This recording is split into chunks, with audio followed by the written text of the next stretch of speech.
Hello, today is Tuesday, May the 12th, 2020, and this is another episode of Did You See That?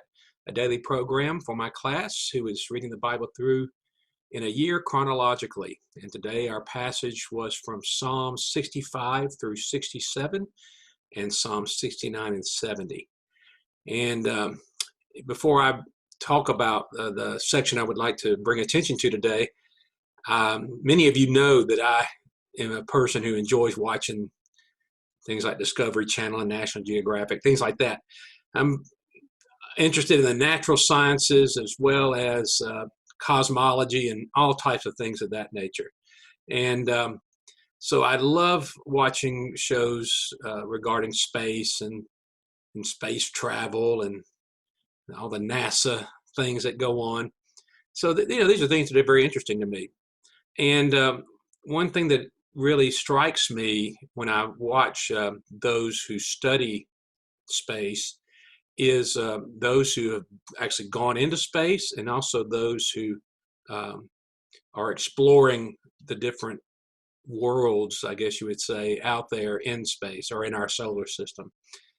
And one thing that strikes me, and this is especially true of when you see interviews of astronauts and such, is that when they um, go up in the International Space Station or are looking out the window from a spacecraft or whatever the case may be, I can't think of a single exception of an astronaut who says they are not in awe when they look back upon the Earth. In fact, in the International Space Station, they have an observation area, and even though they don't have a lot of downtime, in that downtime, they make a point to get to that observation area so they can just sit and gaze down at the Earth.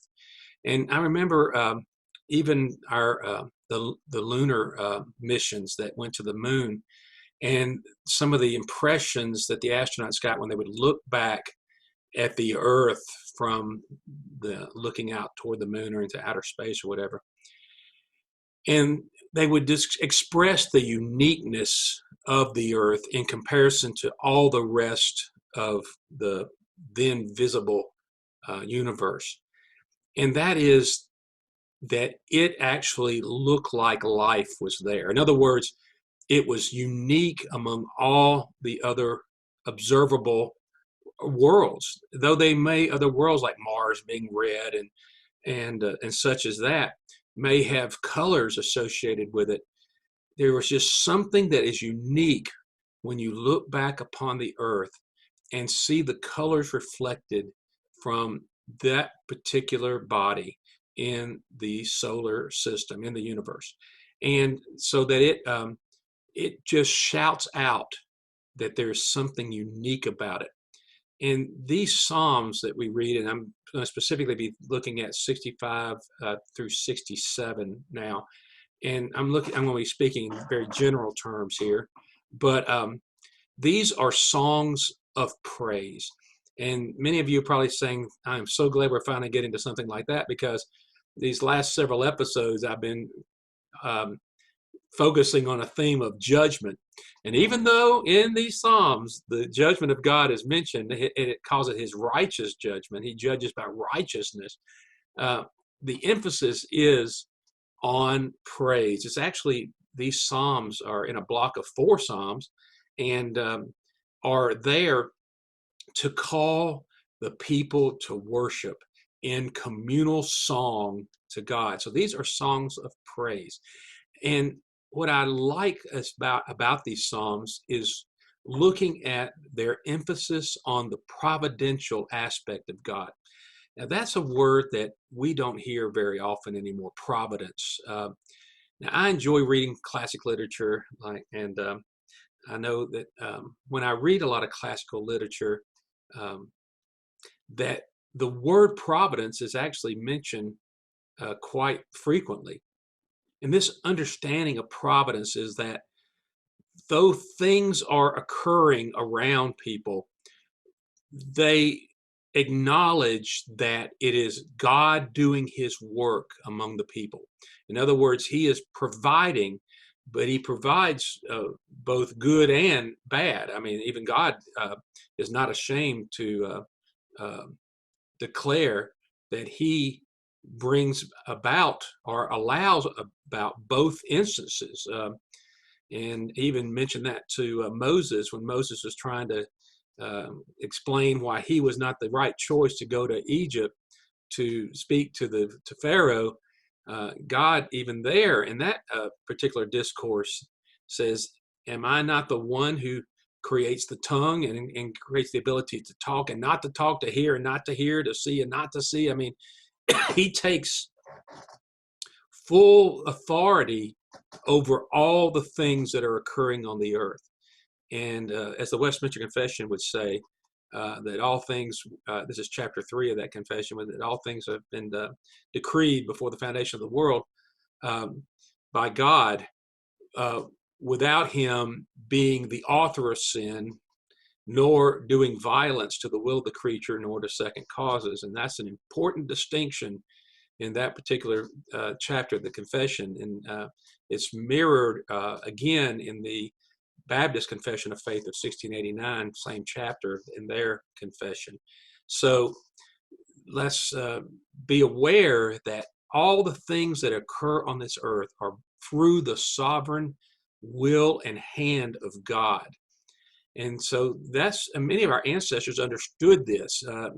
Now, in today's modernity, they would say that's because they were superstitious or ignorant and things of that nature, because they try to explain everything through the scientific process, which if I've mentioned this before, I mention it now, that's really pseudoscience. That's not science in its pure form. Science in its pure form is desiring to know knowledge and to observe what actually is. In pseudosciences, they make presuppositions that there is no God. That's the presupposition. And so everything else is going to be explained apart from God. True science would accept whatever is, and if the evidence is that there's a creator, then fine, there's a creator. And he has created all processes and things that occur after that. So that's just understand that there is, when the word science is used, it doesn't always mean the same thing. Sometimes it's a purity of science, and sometimes it's a pseudoscience. And that pseudoscience is just as much a religion as any other religion. So just be understanding of that. So anyway, these three Psalms, 65 through 67, are Psalms of praise that reflect on the providence of God. In Psalm 65, a heavy emphasis is put on his providence, on how he cares for this earth. As I mentioned before, as the astronauts would look back and describe, they would be in awe because of how beautiful the planet is in comparison to all celestial bodies that they were able to see from their vantage point.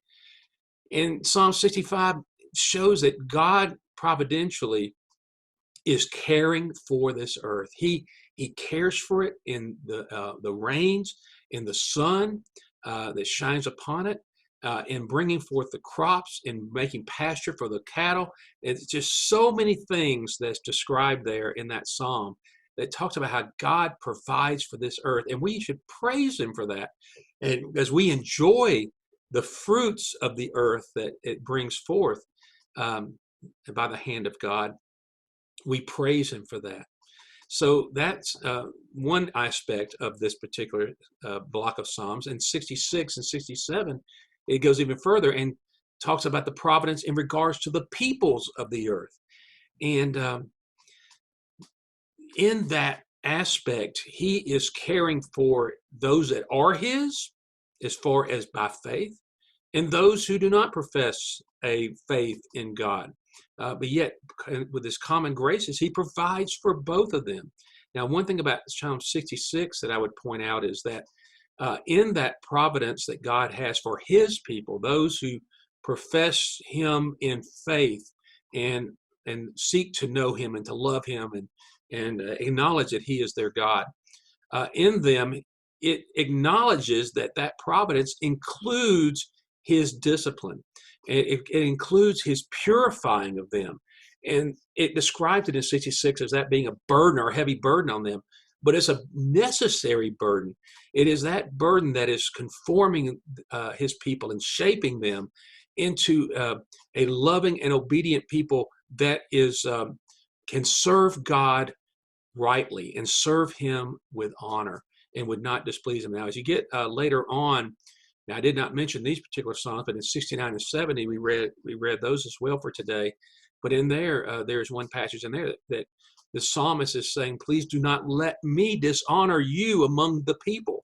And that is what 66 is demonstrating here, is that God in his people is working through them and on them to conform them and transform them into a people like unto his son, Jesus Christ.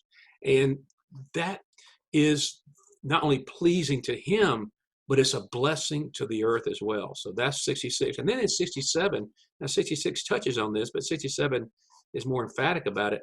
His providence toward the nations. The Lord is not exclusive in that he has brought the message of salvation and redemption and reconciliation to only a one small nation of people, but he has brought it to the nations, to the whole world. And for that cause, the whole world should rejoice. The whole world should praise him, so that we understand that his message of peace is throughout the world, to every tribe, to every nation, to every people group, to male and female, to rich and poor, to slave and to free. It does not matter. He spans all peoples, regardless of their positions. And in all the nations, that is, the gospel is to go to all the nations, because God is calling all peoples from every nation to come to him. So there we see an acknowledgement by the psalmist that God is not exclusive to the Israelites of that time period, but that he is actually the God of the earth. He's the God of the whole earth. And by his providence, he cares for everything about that creation, the elements of that creation and the people of that creation. And so I hope that you can see that as we look through these passages, that though we do observe distinctions a great many times, there is a general providence of God, a general grace of God that is effective to every individual and every creature that exists on this unique planet. And for this cause, he should be praised. God should be praised. It's interesting, in one of the Psalms that we read today, it even says that the power and the works of God are so magnanimous and powerful that even some of the nations will feign obedience or feign praise to him. And I thought that was just an interesting observation by the psalmist there. But regardless, as it says in the shorter catechism of the Westminster Confession, the first question is, what is the purpose of man? And it is to glorify God and to enjoy him forever. And these psalms epitomize that sentiment. I hope you saw that and will come back and see me again for Did You See That? Thank you.